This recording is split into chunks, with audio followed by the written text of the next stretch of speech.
Mr. President, 575 days. It's been 575 days since Putin launched his brutal war of conquest against Ukraine. Putin thought he would break Ukraine. He thought he could break you. He had underestimated the consequence of taking on Ukrainian people, from your children to your grandparents. I've never seen so much courage exhibited by civilians. It really is amazing. It's amazing. And he also thought he could break the Western Alliance and NATO and the support of you. And he also thought that break the will of nations around the world. Many more have stood with Ukraine, who still stand with Ukraine. Well, he was wrong. He continues to be wrong. Ukraine is unbroken, unbowed, and unconquered, proving that nothing can dim the flame of liberty that burns in the heart of free people. And Mr. President, the American people, Democrats, Republicans alike, families all across our nation understand what Ukraine is fighting to defend, what generations of Americans have also stepped up to protect and preserve. It's pretty basic: freedom, liberty, and sovereignty. And as I made clear at the UN this week, and you were there, the entire world has a stake in making sure that no nation, no aggressor, is allowed to take a neighbor's territory by force.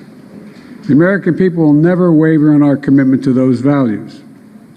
That's why, together with our allies and partners, we will continue to provide security assistance to support Ukraine's progress in reclaiming its territory. And we'll continue to provide humanitarian aid to help millions of innocents suffering from Russia's aggression. And what they've done to your children is criminal. And we're going to continue to support Ukraine's diplomatic effort to deliver a just and lasting peace, a peace that protects Ukraine's sovereignty and territorial integrity. Russia alone stands in the way of peace. It could end this today. Instead, Russia is seeking more weapons from Iran and North Korea that would violate multiple UN Security Council resolutions that Moscow itself voted to put in place. Instead, as the threat of famine still stalks families around the globe, Russia is bombing grain silos in Ukraine and separating families, kidnapping, this is what I can't get over, kidnapping thousands of Ukrainian children. Instead, with the days beginning to turn colder, Russia hopes once more to use winter as a weapon against the people of Ukraine. But as I discussed with President Zelensky, the people of Ukraine are steeled for this struggle ahead, and the United States is going to continue to stand with you.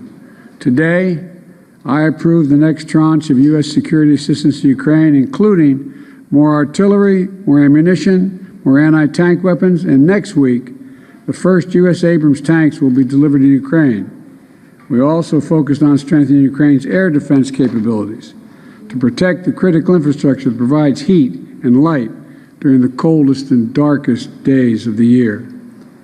That includes providing a second Hawk air defense battery with steady deliveries of additional Hawk and other systems each month through the winter, and a new package of launchers and interceptors that's going to protect Ukraine's grain silos, hospitals, schools, and power plants. That will help save Ukrainian lives. Just as we're committed to helping Ukrainian people defend themselves now, we're also committed to helping them recover and rebuild for the future, including supporting reforms that are going to combat corruption, creating an environment where businesses can thrive and where American and European businesses want to invest. Ladies and gentlemen, last week I announced the appointment of Penny Pritzker as our new special representative. Penny, thank you for being willing to come back in. She's going to be the special representative for Ukraine economic recovery, to help Ukraine reopen markets, mobilize investments, and make the necessary economic reforms when needed. And together with 29 other partners, and their partners, We're committed to help Ukraine build a force capable of ensuring Ukraine's long-term security, capable of deterring future threats against sovereignty, territorial integrity, and freedom, which are underway now.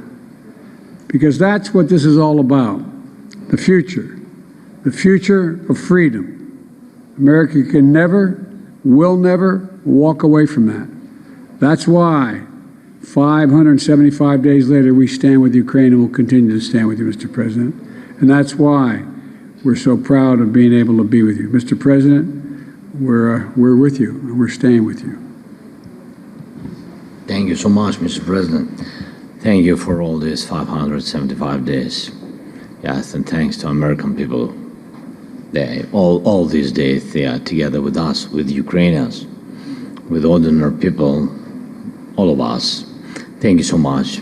Thanks you, your team, Congress, and thanks journalists for all your messages to your society and to the world, that you share the truth about this tragedy, aggression from Russia. So thank you very much, dear Mr. President Biden. Thank you for a warm meeting and very productive, strong negotiations.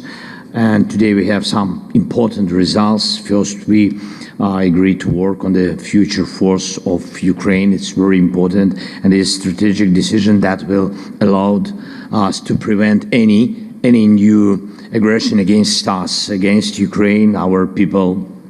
And this will be one of the outcomes of Vilnius G7 declaration and our bilateral security arrangements. Second, we reached new agreements that will strengthen Ukraine's defense capabilities. Thank you so much. More details will be announced shortly. And thirdly, I thank United States of America and Mr. President for the new defense package for Ukraine, a very powerful package. Thank you so much. And it has exactly what our soldiers need now. Fourthly, the United States will be helping Ukraine with strengthening our air defense during this winter season. Fifth, we agreed on specific steps to expand the export of grain from Ukraine, and we will continue to work on the peace formula and preparing inaugural summit. So thank you so much, not only for these points, for all these points, for all these 575 days. Thank you. Thank you. Thank you very much, Mr. President. Thank you all. Are you confident that Congress is going to support your efforts to supplemental aid? Did you get any assurances? I'm counting on the good judgment of the United States Congress. There's no alternative. Thank you. All right, we ready? Thank you so much.